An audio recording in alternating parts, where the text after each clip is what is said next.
शुभ सकाळ मुलांनो, गुड मॉर्निंग.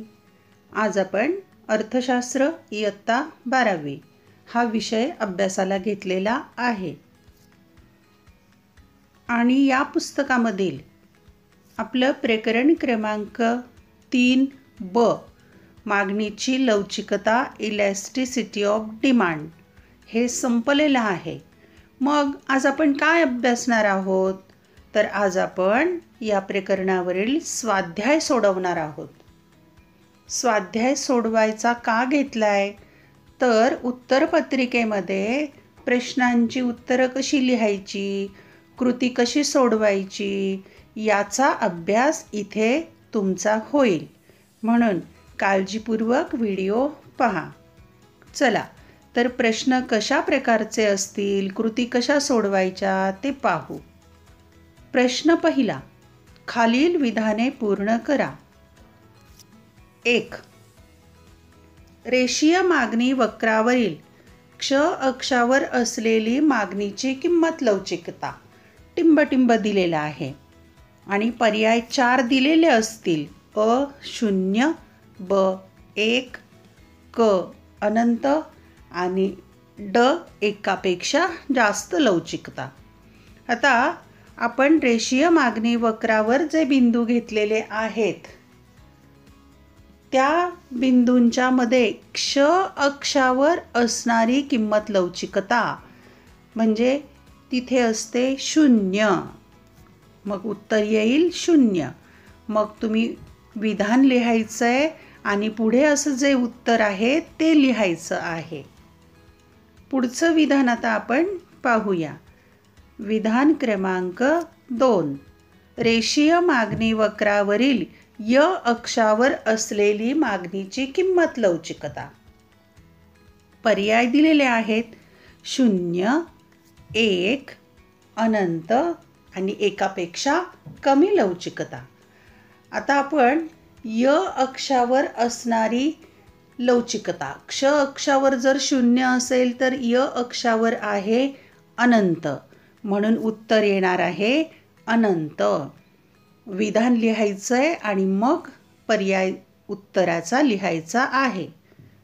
पुढचं विधान आपण आता पाहूया. क्रमांक 3.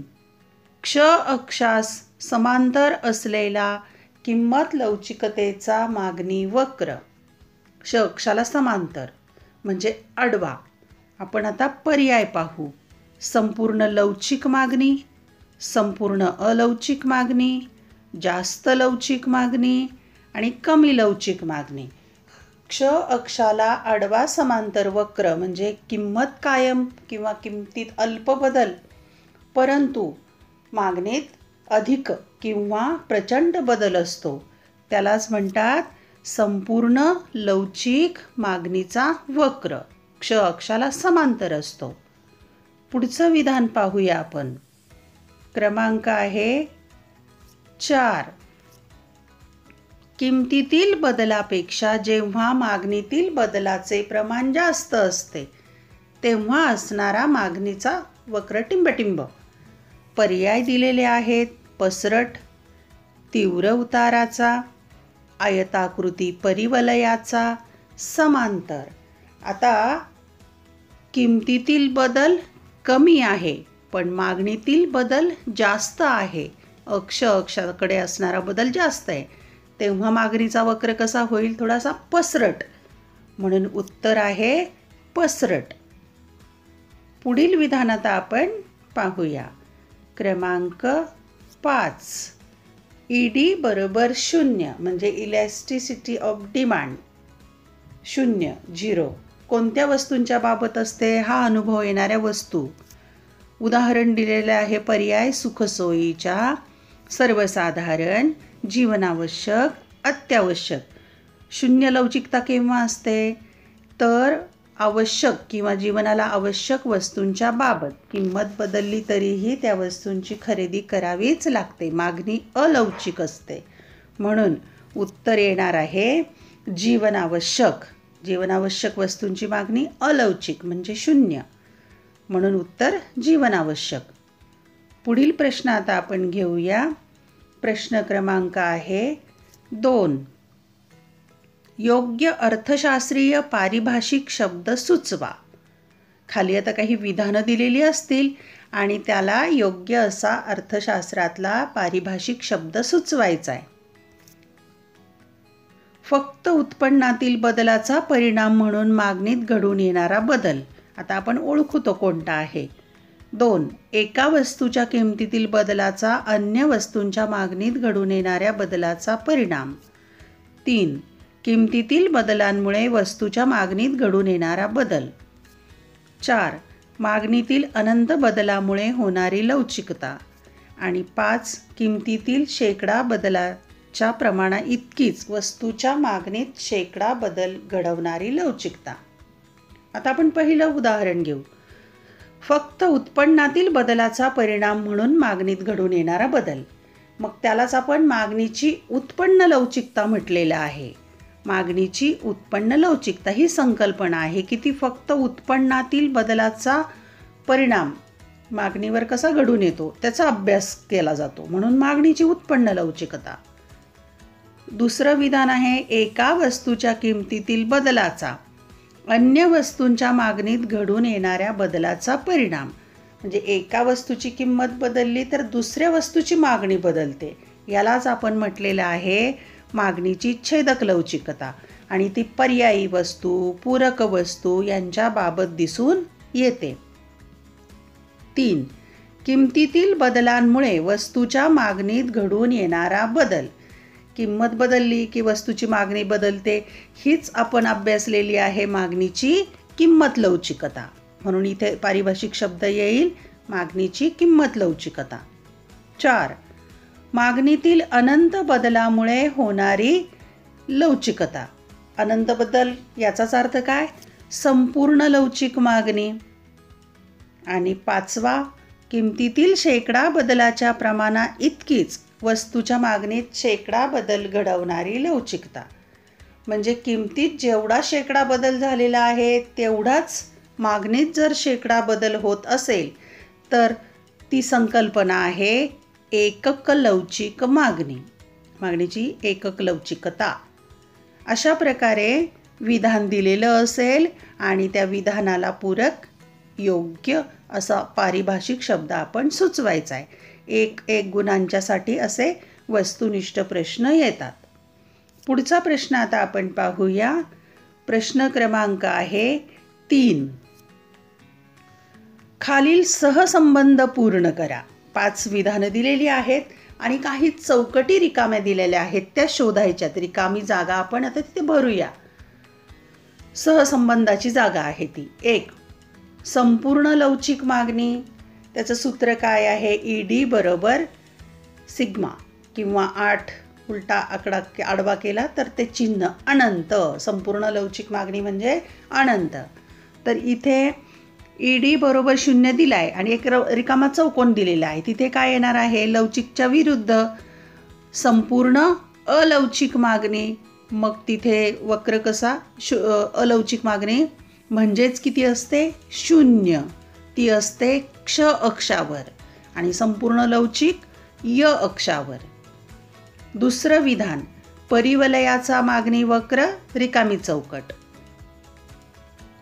क्ष अक्षाकडे झुकणारा तीव्र उताराचा मागणी वक्र म्हणजे कमी लवचिक मागणीचा वक्र. मग परिवलयाचा वक्र कोणता असतो? तर एकक लवचिकतेचा वक्र. एकक लवचिक मागणीचा वक्र परिवलयाचा असतो. परिवलय याचा अर्थ किमतीत जेवढा बदल होतो तेवढाच बदल मागणीमध्ये होतो. तिसरं विधान सरळ रेषेतील मागणी वक्र. त्याला काय म्हणतात? लिनियर मागणी वक्र. रिकामी जागा दिलेली आहे आणि अरेखीय मागणी वक्र असं म्हटलंय. अरेखीय रेषेवर नाहीये. तो कोणता असतो? वक्राकार मागणी वक्र. सरळ रेषेतला मागणी वक्र लिनियर आणि वक्राकार अरेखीय. 4. पेन आणि शाई रिकामी चौकट. चहा, कॉफी पर्यायी वस्तू. आता इथे पर्यायी वस्तू आहेत. इकडे पेन आणि शाई एकमेकांना पूरक वस्तू की एका वस्तूने गरज भागणार नाही लेखनाची. पेन असेल तर त्याला शाई पण आवश्यक आहे. 5वं विधान गुणोत्तर पद्धतीचं सूत्र दिलंय. मागणीतील शेकडा बदल बरोबर मागणीची लवचिकता छेद किमतीतील शेकडा बदल. मग पुढे रिकामी चौकट दिलेली आहे आणि बिंदूची मागणी लवचिकता बरोबर मागणी वक्रावरील बिंदूपासूनचे खालचे अंतर छेद मागणी वक्रावरील बिंदूपासूनचे वरचे अंतर. आता ही पद्धती ओळखायची आहे. कोणती आहे तर बिंदू पद्धत. अशा प्रकारे वस्तुनिष्ठ प्रश्न सहसंबंध पूर्ण करण्यासाठी येतात. आता आपण पुढचा प्रश्न पाहूया. प्रश्न क्रमांक 4. पहा, इथे विधान दिलेलं आहे आणि त्याला तर्क दिलेला आहे. आता अशा प्रकारचे प्रश्न स्पर्धा परीक्षा UPSC MPSC अशा वेगवेगळ्या स्पर्धा परीक्षांच्यामध्ये अशा प्रकारची विधानं आलेली असतात. तुम्हाला हे थोडंसं कठीण वाटेल, पण अभ्यास जर असेल आणि तर्क आणि विधान याचा संबंध लावता आला तर नक्की तुम्हाला हे समजेल. पाहूया आपण. विधान अ दिलेला आहे पहिल्या ह्याच्यामध्ये. एक चलातील बदलाचा परिणाम दुसऱ्या चलावर होतो हे लवचिकता स्पष्ट करते. आता हे विधान सत्य आहे की असत्य आपण ओळखू. हे विधान सत्य आहे की एका चलाच्या बदलाचा परिणाम दुसऱ्या चलावर होतो, हेच लवचिकतेमध्ये अभ्यासलं आपण. तर्कविधान दुसरं काय दिलेलं आहे मग? मागणीची लवचिकता ही संकल्पना किंमत आणि इतर घटकातील मागणीवर होणाऱ्या बदलाचा परिणाम दर्शवते. हे विधानसुद्धा बरोबर आहे. मग दोन्ही विधानं बरोबर आहेत. मग आपण खालच्या 4 पर्यायांच्यामध्ये पाहू. दोन्ही विधानं सत्य कुठे दिलेली आहेत? क आणि ड मध्ये दिलेली आहेत. अ आणि ब मध्ये दिलेली नाहीत. मग आता आपण क आणि ड पैकीच उत्तर असेल हे आपल्याला 50% निम्म समजलंय. आता आपण पाहूया दोन्ही विधानं एकमेकांना पूरक आहेत का? तर अ विधानाला ब विधान पूरक आहे किंवा अ विधानाचं स्पष्टीकरण ब विधान आहे. म्हणून पर्यायाचं उत्तर येणार आहे दोन्ही विधाने सत्य असून ब हे विधान अचे योग्य स्पष्टीकरण आहे. अ विधानाचं स्पष्टीकरण ब विधानाने झालेलं आहे. म्हणून उत्तर आहे क क्रमांक. दोन्ही विधाने सत्य असून विधान ब हे विधान अचे योग्य स्पष्टीकरण आहे. पुढचं विधान पाहूया आपण. तर्क आणि विधान. 2. विधान अ दिलेलं आहे. एका वस्तूच्या किमतीतील बदल हा अन्य वस्तूच्या मागणीत बदल घडवतो. आणि तर्क विधान दिलेलं आहे. उपभोक्त्याच्या उत्पन्नातील बदल हा वस्तूच्या मागणीत बदल घडवतो. आता इथे पहिलं विधान जे आहे, एका वस्तूच्या किमतीतला बदल अन्य वस्तूच्या मागणीत बदल घडवतो, बरोबर आहे. दुसरं विधान उपभोक्त्याच्या उत्पन्नातील बदल वस्तूच्या मागणीत बदल घडवतो, हे पण बरोबर आहे. आता दोन्ही विधानं सत्य आहेत. मग पाहूया खालच्या पर्यायामध्ये कुठे कुठे दोन्ही विधाने सत्य आहेत. क आणि ड मध्ये दोन्ही सत्य आहेत. पण आता ते दोन्ही एकमेकांना पूरक आहेत का? विधान स्पष्टीकरण करतायत का? पाहू. पहिलं विधान जे आहे त्याला पूरक दुसरं विधान नाही आहे. पहिल्या याच्यामध्ये किमतीचा उल्लेख आहे. दुसऱ्या उदाहरणामध्ये उत्पन्नाचा बदल आहे. म्हणजेच दोन्ही विधानं बरोबर आहेत. पण ब विधान अचे योग्य स्पष्टीकरण नाही. म्हणून इथे उत्तर येणार आहे ड. दोन्ही विधानं सत्य आहेत पण ब हे विधान अचे योग्य स्पष्टीकरण नाही. कारण पहिलं किमतीची मागणीची लवचिकता आहे आणि दुसरं उत्पन्नातील मागणीची लवचिकता आहे. पुढचं विधान पाहूया आपण. विधान क्रमांक आहे 3. अ विधान दिलंय. कमी लवचिकतेमध्ये किमतीची लवचिकता ही एकापेक्षा कमी असते. हे विधान बरोबर आहे. कमी लवचिकता म्हणजे एकापेक्षा कमी. तर्कविधान दुसरं. किमतीतील बदलाच्या प्रमाणापेक्षा मागणीतील बदलाचे प्रमाण कमी असते. हे पण बरोबर आहे. किमतीतला बदल कमी आणि मागणीतला जास्त. म्हणजे दोन्ही विधानं सत्य आहेत. क आणि ड पर्यायामध्ये दोन्ही विधान सत्य दिलेले आहेत. पण ते एकमेकांना पूरक आहेत का? आहेत. कारण कमी लवचिकता एकापेक्षा कमी म्हणजेच काय, तर किमतीतला बदल जास्त, मागणीतला बदल कमी. म्हणून उत्तर येणार आहे क.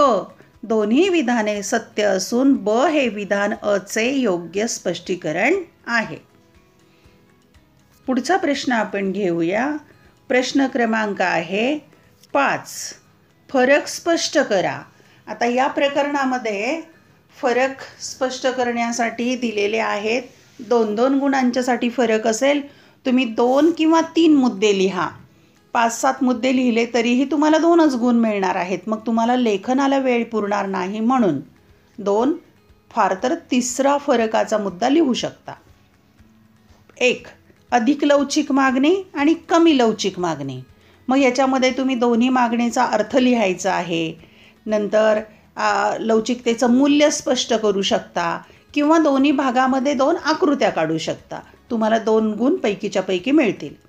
2. संपूर्ण लवचिक मागणी आणि संपूर्ण अलवचिक मागणी. इथे पण त्याच प्रकारे अर्थ लिहा, म्हणजे व्याख्या, किंवा लवचिकतेचं मूल्य लिहा आणि मग आकृती काढा.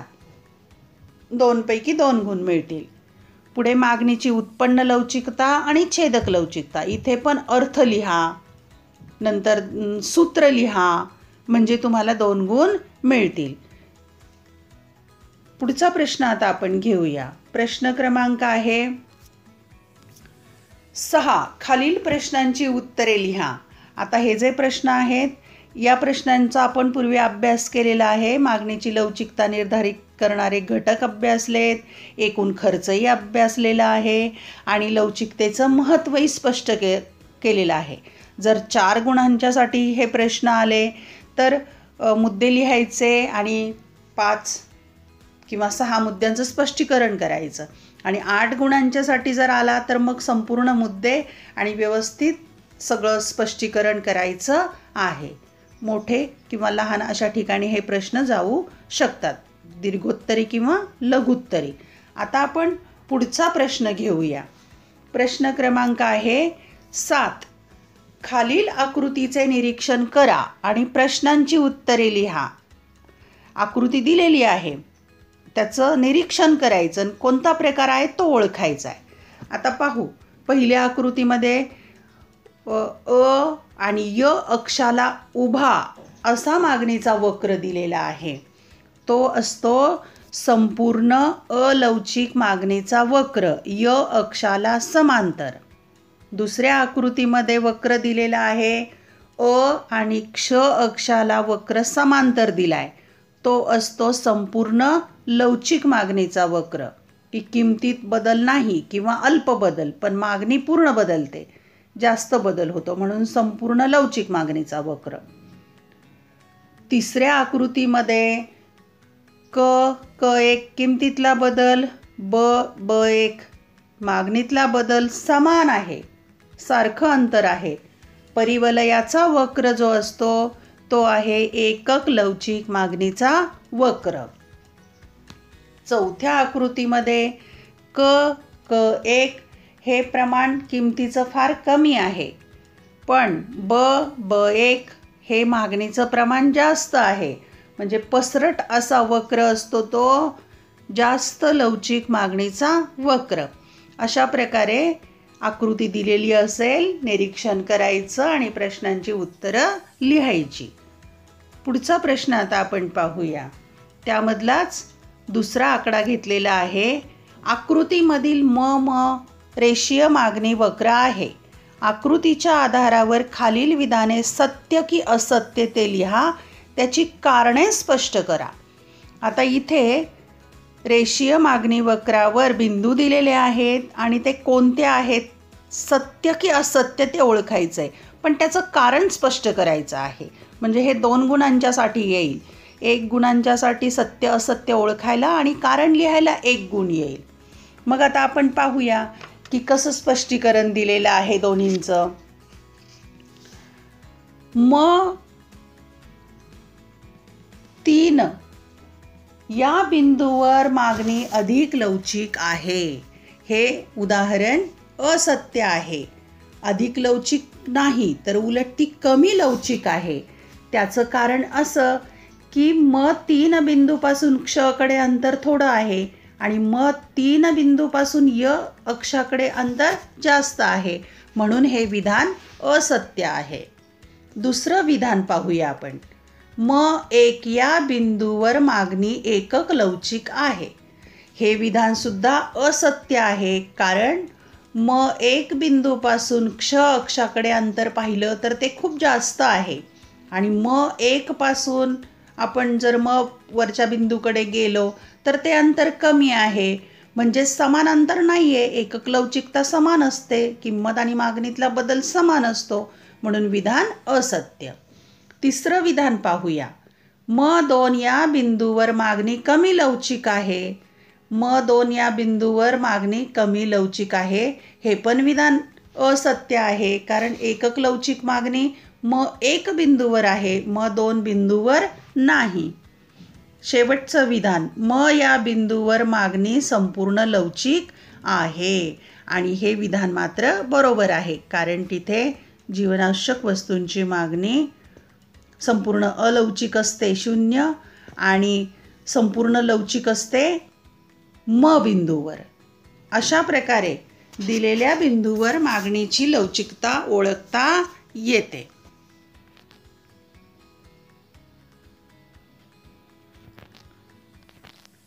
व्हिडिओ आवडल्यास चॅनल सबस्क्राईब करा, बेल आयकॉन दाबा, म्हणजे मी नवनवीन व्हिडिओ जसे पोस्ट करेल तसं नोटिफिकेशन तुम्हाला मिळेल. आणि माझ्या चॅनलला जरूर भेट द्या. माझं स्वतःचं नाव मी चॅनलला दिलेलं आहे. लाईक करा, शेअर करा, कमेंट करा. धन्यवाद. अभ्यासासाठी खूप खूप शुभेच्छा.